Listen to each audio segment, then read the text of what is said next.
All right, man. There seemed to be some conflict with Devin Haney taking on Vasyl Lomachenko. Let's talk about it. Thumbs up the video, share the video, subscribe to the channel. That subscribe button is the bell icon button. It seemed like it was going to be a smooth transition. You hear rumors that I know it's true, but I'm going to call it a rumor that Lomachenko refused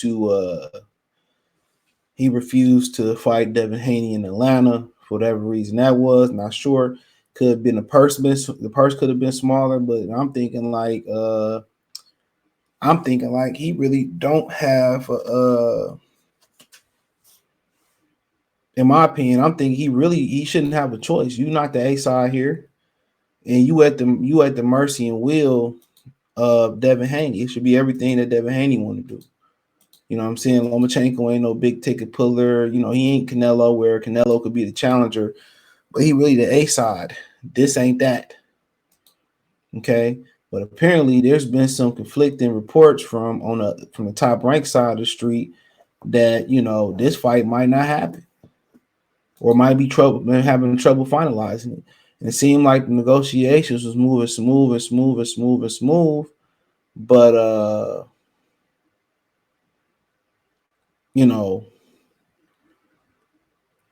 you know, that's what it was looking like. That he was kind of really running smooth, and then it's like, well, Lomachenko wants to do this, and he wants to wait until May to fight, and understandably so. His last performance, it was rough and rugged.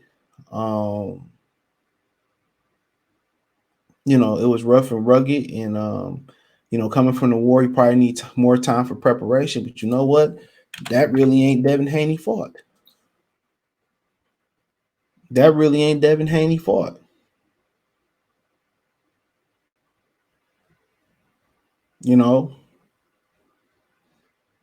That really ain't Devin Haney fought.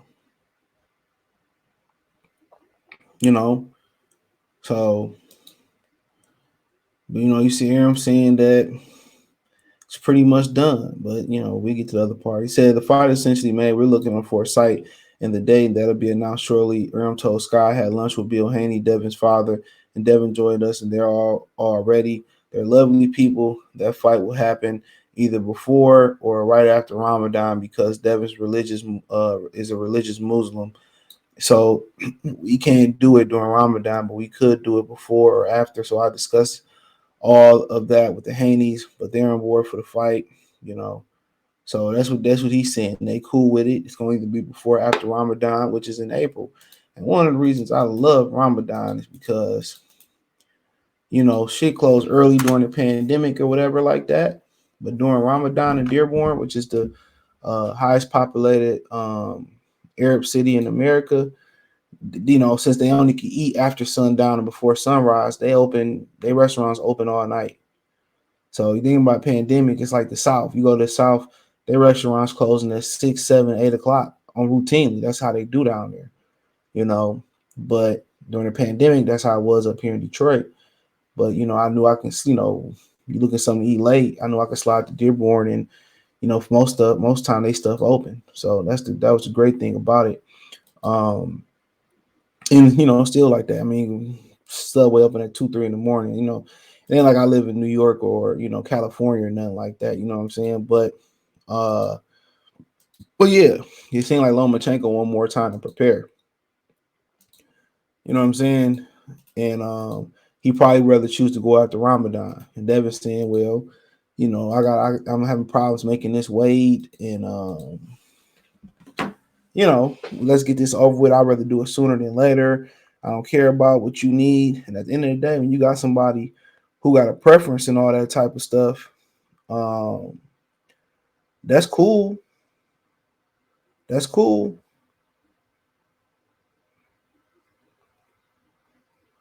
But you ain't in a position of power. So if I'm gonna have to hold this weight and make this weight, then I'm gonna need to be financially compensated for waiting around.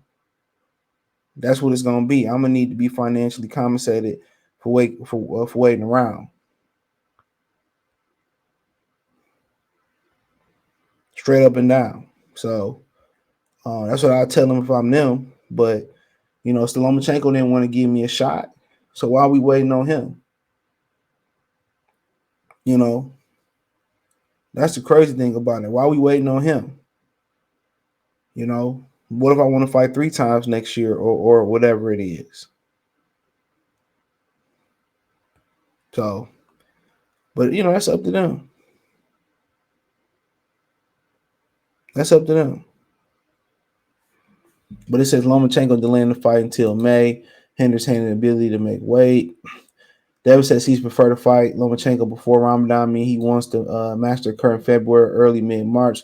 That works for Haney, but doesn't work for the soon to be 35 Lomachenko. So he said Haney and Loma have been talking with Top Rank for weeks, but there's still no deal. Haney raised the issue on Twitter, saying that he wants to fight before Ramadan since he'll be fasting. Said Coppinger to ESPN about undisputed lightweight champion Devin Haney. Ramadan runs through March 22nd to April 21st, which could push the fight to May. If it takes place after the service period, it can hinder Haney from staying at the weight even longer as he grows into his strength and eyes to move to 140 pounds later in the year. So he said, I think it's a great fight. It all depends on how much ring rust Loma knocks off and how well Devin makes the weight. Says super featherweight contender Albert Bell. So that's Albert Bell opinion. So, I mean, either way, it sounds like it's going to be a built-in excuse somewhere in here. You know what I'm saying? You can just smell it. You know, you can just smell it. Seem like it's going to be a built-in excuse. Somewhere, somebody lose. At the end of the day, it wasn't nothing that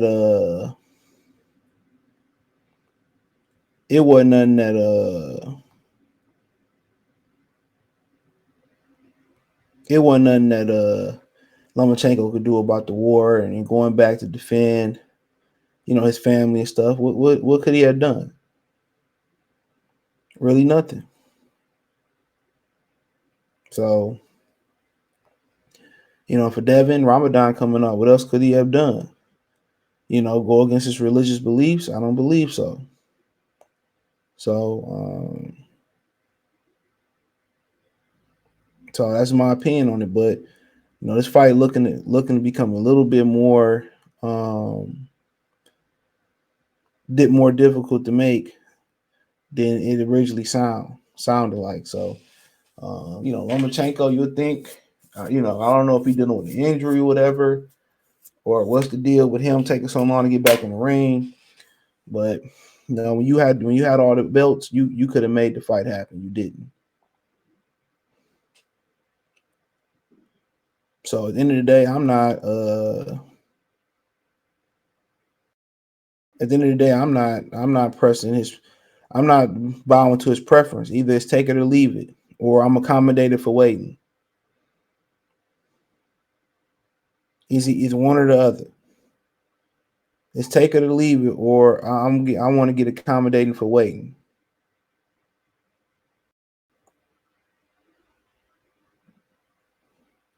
It's as simple as that.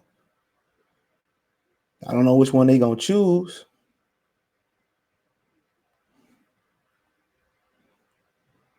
You know, I don't know which one, you know, he gonna choose, what, you know, evil he gonna choose, but that's up to them. That's up to them.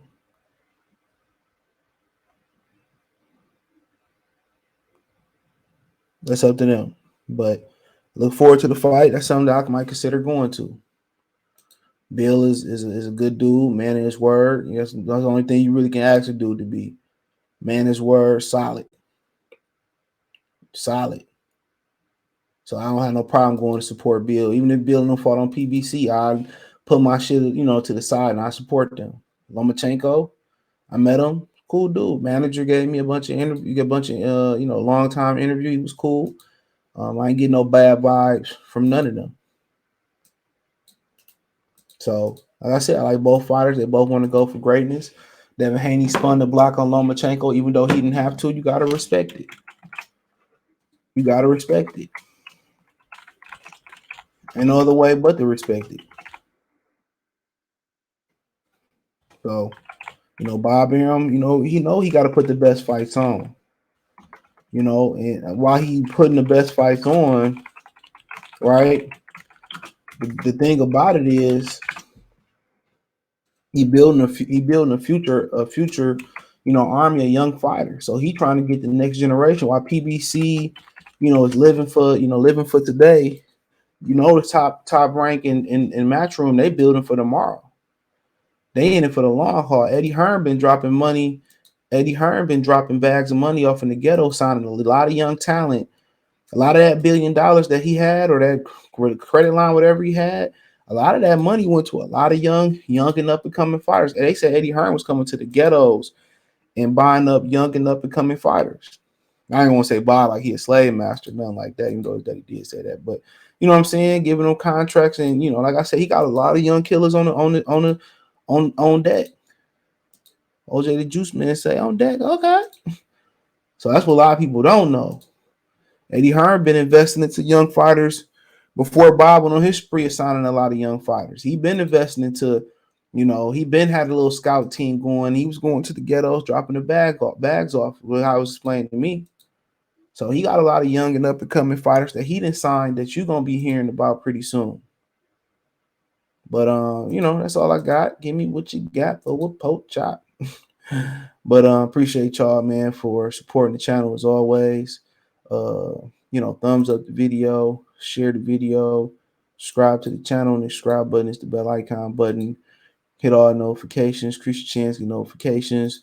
We go live or drop video. Financially want to support the channel. Cash App, $ CJ Good 313. Venmo CJ Good 313. PayPal link in description.